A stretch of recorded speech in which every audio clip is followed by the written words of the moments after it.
الذي أحسن كل شيء خلقه وبدأ خلق الإنسان من طين ثم جعل نسله من سلالة من ماء مهين ثم سواه ونفخ فيه من روحه وجعل لكم السمع والأبصار والأفئدة قليلا ما تشكرون. وقالوا أئذا ضللنا في الأرض أئنا لفي خلق جديد بل هم بلقاء ربهم كافرون.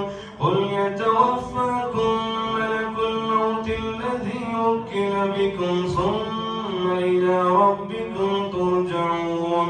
ولو ترى إذ المجرمون ناكسوا رؤوسهم عند ربهم ربنا أبصرنا وسمعنا فارجعنا نعمل صالحا إنا موقنون.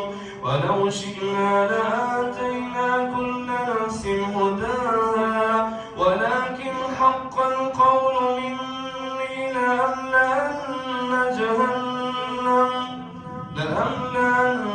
جهنم من الجنة والناس أجمعين.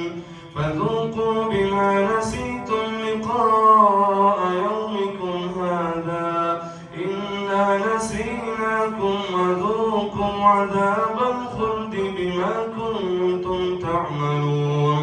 إنما يؤمن بآياتنا الذين إذا ذكروا